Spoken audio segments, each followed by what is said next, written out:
I told you that the voices you heard weren't madness, but beings of light? What if the apparitions that came to you in childhood didn't come from fear, but from a higher consciousness guiding you towards your destiny? And what if following them meant leading armies, defying kings, and standing unbroken even when the world tried to silence you? Today, we're going deeper than the history books ever dared. This is Joan of Arc, a farmer's daughter, a teenager who heard voices from beyond, saw radiant beams of light, and followed spirit guidance straight into the heart of the 100 Years' War between France and England. This is not legend. This is mediumship. Welcome back to Mediumship Mysteries, where I share true stories from the spirit world and show how mediumistic abilities appeared all throughout history long before we had the language for them. I'm Diana Palm, and for 30 years I've been a medium, a spiritual teacher, and an investigator of afterlife communication. And Joan of Arc, she was not imagining things, she was receiving.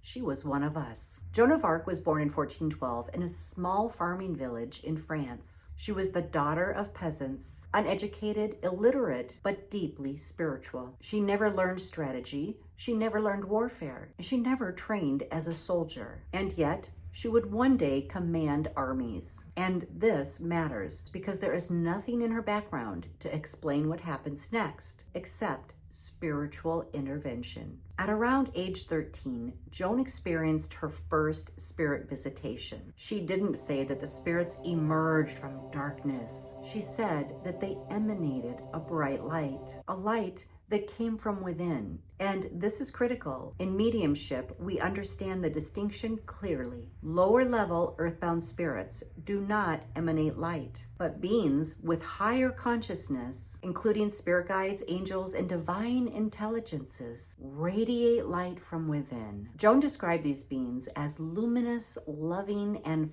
filled with peace. She identified them as Saint Michael, Saint Catherine, and Saint Margaret. Their voices, she said, were sweet and loving and of the heavens. And here's something extraordinary. Joan said that their voices became more distinguishable when the church bells were ringing. This detail alone places Joan firmly in the realm of true mediumship. Bells are not symbolic decorations. They are frequency tools. In seance rooms, bells are among the first objects to be introduced because sound vibration raises energetic frequency and sharpens spirit communication. Even today, modern mediums use bells, chimes, and tuning forks to thin the veil. Joan instinctively recognized this. When the bells rang, the veil lifted. The spirit voices became clearer. This tells us that her experiences were frequency-based spiritual communication and not imagination. At the time, France and England were locked in the 100 Years' War, a brutal, ongoing conflict that had devastated the countryside Joan grew up in. The voices didn't offer vague comfort. They gave direct instruction. They told her that France would fall unless she intervened. They told her to approach the future King Charles VII, to drive English from France, and to help lead France to victory, and to restore divine order. They also commanded her to cut her hair and wear men's clothes. This wasn't an act of rebellion like many think. It was protection and obedience to spirit instruction. She wore her hair in a page boy style, similar among knights, until guards later shaved her head just before her execution. Imagine this, a teenage peasant girl walking into the royal courts, claiming that she was sent by voices from heaven. Yet when she was questioned, Joan had knowledge to things that there was no way for her to know. She spoke with certainty. Mediums recognize this energy. It's not about trying to be special. It's more like having no choice. Joan said repeatedly, "I am not afraid.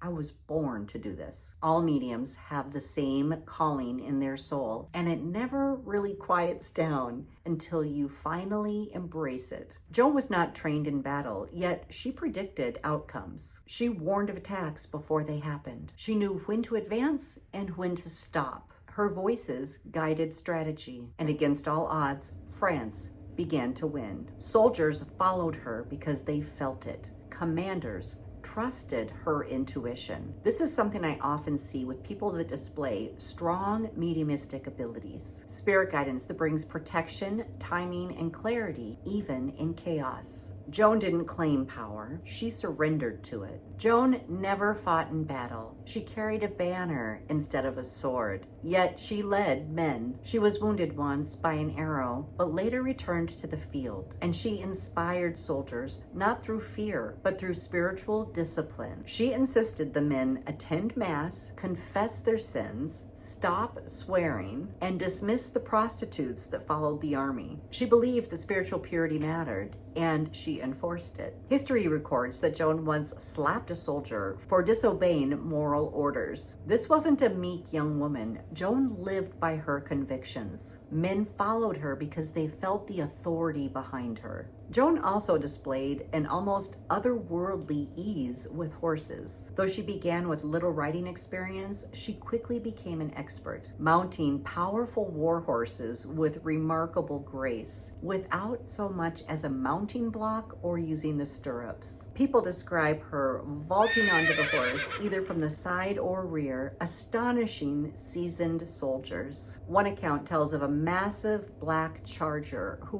refused any other riders until Joan led him to the church cross, where she mounted it effortlessly. To those who witnessed it, this wasn't just a learned skill, but an innate, almost miraculous connection, suggesting a harmony between Joan, animals, and divine guidance that made her appear not as an ordinary peasant girl, but as a seasoned warrior guided by something much bigger than herself. In 1430, Joan was captured by enemy forces and handed over to the English. She was imprisoned. She had 70 charges filed against her, ranging from sorcery, horse theft, to heresy. By 1431, only 12 of those charges remained. Most focused on two things: wearing men's clothing and her claim that God spoke directly to her. She was offered life imprisonment in exchange for her confession. Illiterate, she signed the document, many believing that she did not understand what she had agreed to. Days later, possibly under threat of violence or rape, Joan put her male clothing back on. When questioned, she said something extraordinary. The voices had returned. That alone sealed her fate. She was declared a relapsed heretic. Joan of Arc was burned at the stake in May of 1431. She was just 19 years old. It causes you to think, what were you doing when you were 19 years old? Most of us weren't leading armies or speaking to kings or conveying messages from spirits beyond the veil. Joan was an extraordinary young woman and medium. Joan of Arc wasn't condemned for war. She was condemned for direct spirit communication, for hearing voices that didn't pass through religious authority, for trusting divine guidance over human power. Centuries later, the church reversed its verdict. She was declared innocent and canonized as a saint. By then it was too late. History had already spoken. Joan of Arc hadn't lost her mind. She was a clairaudient, clairvoyant,